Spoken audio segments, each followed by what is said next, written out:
Welcome back to Open Your Eyes, and we're moving now into our third and final topic for the morning. Now, this one is all about creme de la creme, man. You know, and that's brand not only provides good food but also adapted a park, and you know, this is just great. We've got a guy in Raul Pelayo is in with us. Raul, good morning and welcome, my brother. Good morning, everybody. Good morning. So you're coming all the way from Harinjwak. You're coming from. You've got business going on everywhere, it seems. So let me just start off. I mean, you know, we had the opportunity on March 9th to be in your space.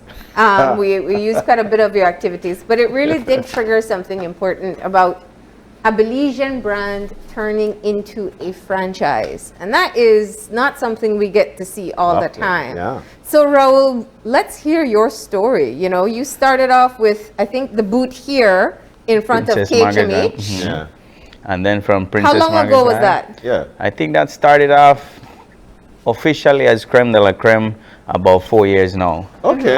Prior to Crème de la Crème, we were working out of a Fanta kiosk, a Coca-Cola or Boyne and Boyne kiosk. And we used to sell snacks, sweets, and stuff like this. Okay. And as the brand was taking form, we changed the structure. We put in the new name, Crème de la Crème, and that's when everything started. Once we noticed that the brand was something marketable and the public was accepting it, I wanted to try a new area or something different. My father has always been in the giving back business, right? Through the Juventus football team. Yeah, I remember. Through that, I have to also live to his name and try fill his shoes. So as Raul Pelayo Jr., I wanted to do something also important, giving back to the community, right? Yeah. When we left at Princess Margaret Drive, we opened up a small Crème de la Crème on Albert Street. When we opened up Albert Street, it was a 5x9, small structure, fit one freezer, one employee. Where was it? Over Swing Bridge, on the right, Central Drug Store, right next door. Oh, yeah. I remember it now. Yes. So I stayed there for about a year and a half just to see if the product would sell. Yeah. When I noticed that the product was moving, then I said, you know what, it's time to close this outlet down and find something that we could really market and expand. Yeah. When we started with the park project, you know, that was a really big risk to see if this product would not only sell, but sell enough to sustain a community park. When we first started, it was only 3 employees, and today we're up to, on average, I think we're 25, 27 now strong. Did you have this as a long-term plan when you first started here on Princess Margaret Drive, or did you just see the opportunity in how quickly you were growing? Everything for me that I do has to be long-term. If it's not long-term, then it's hard and it's not worth doing. Right? When you put your heart and soul into something, you have to stick with it. Short-term goals are also good, but keep in mind that when it comes to a business, you have to stick with it. Most of these small businesses, like what we're doing, young entrepreneurial businesses, within the first 2 years, they tend to fail, right? Or close down. But if you only hold on for another year or so, it actually captures a market. And the minute you capture your market and you know what the product that you're selling and what the customers are demanding from you, then you can develop on what you have.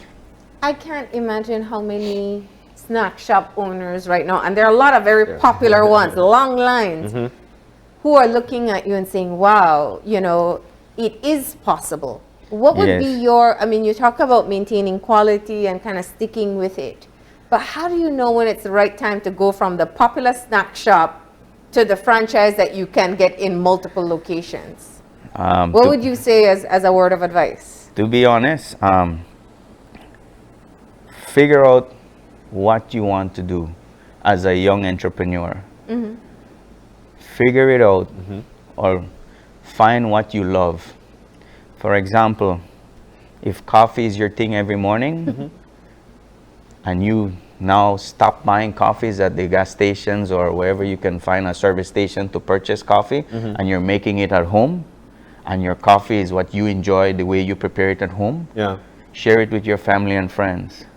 Now, if they accept your brand or accept your product and enjoy it as much as you do, they are your first line of customers. You understand? And if they support you, then take it all the way. Live your dream. Live your dream. Don't stop. You will fail along the way. Don't get me wrong. I've failed many, many times, but I've always kept getting back up and moving forward. So your testing on Albert Street is what spawned the development at the Sandcast Park, the Lighthouse Park. yes, I would say I would attest to that. Yes. Yeah. And I mean, if anybody passes there on a weekend night, clearly it was a good move for you. Yeah. Yes, Yeah. yes. It comes and it ties in as a package and not just a product. Yeah. Because Crème de la Crème is a nice brand, but the package is also part of the park. Adapting the park, maintaining the park. The image of a clean environment is what really attracts the Customer. public. Yeah. You understand? It's But not what just was it? one Did thing. you offer to help in maintaining the park, or was it something that came along with getting the area? When we took on the park, it wasn't part of an adoption plan. It was just setting the business in the park like a regular small business or young entrepreneur in the parks, like BTL Park and other park around. Yeah. But we were the only one there, and the park was so dilapidated. Yes.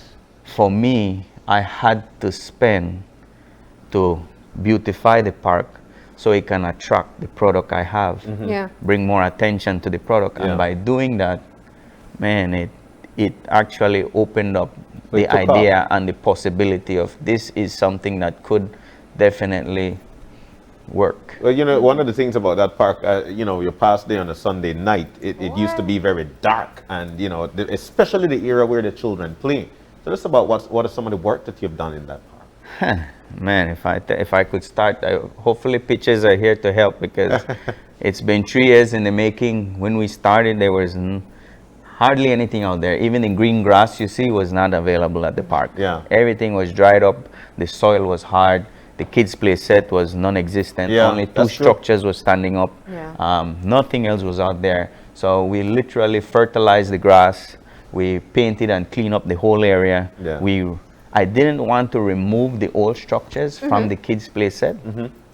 I wanted to build around it and incorporate it in, because for us, it's taking something old and bringing it back to life.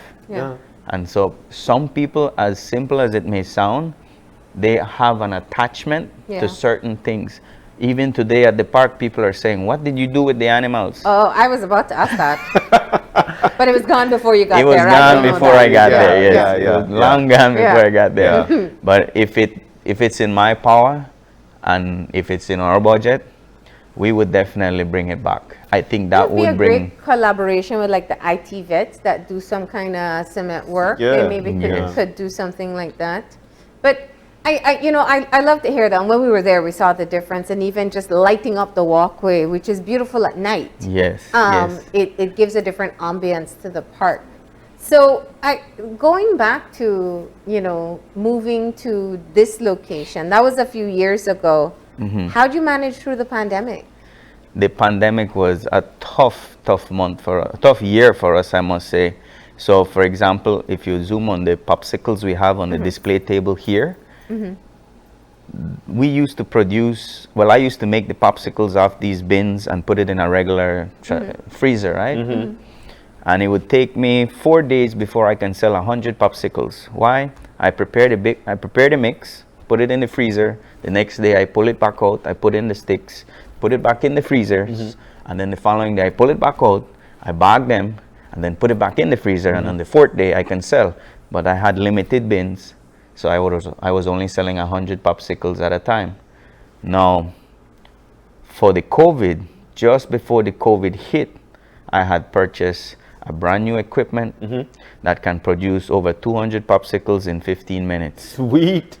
And with that, and the flavors that we already carry, that we know are selling products, we already had our menu. Now we needed to mass produce. And for the COVID, all the employees and staff, when we closed, remember the first month, the country Everything went on was closed shutdown. down, yes. We asked all our employees, go on Facebook, here's a menu, promote it on Facebook, make commission off every single sale, and we have a run-man delivery service that will deliver into the city free of charge. Sweet. And that's how. And so you that got took off. new customers. And I got new customers. We were selling on a down economy about 600 popsicles a week. Wow. So we On were a down economy. on a down economy. So the investment in the equipment did pay off because this became your primary product at that point. At that point. Because the stores were closed. Correct. Nice. Correct. Yeah. So what else do you have? What else do you have now besides the popsicles? Besides the popsicles, we have some of the brownies, ice cream brownies. The video will show some pictures of food and different products we sell, but the ice cream brownies is also a product that really hits the market running. It's a chocolate brownie with 2 scoops of our crème de la crème ice creams that goes on top, and the public loves it. We can't make enough. What do you think was really the takeoff point? It was the drinks, right? The drinks. Your drinks were, I mean, everybody was lining up for those drinks here on Princess Margaret Drive, I know, from the beginning. So that was kind of your entry point. And then you moved into other specialty items. Well, I must give credit to my wife, Nadine. Yeah. She is the one that created she spent the time and hour mixing and matching these flavors. And putting it together for the menu, for the drinks. And it was something, I had made her first customer, and they always say the test. I had made the test. So what would you say is the signature product as of today? As of today, it's the strawberry cheesecake smoothie, the mango chamoy smoothie. My wife loved that one. Yeah. The iced coffees, salt caramel coffee, frozen coffee, and now the popsicle has taken over a good portion of our markets.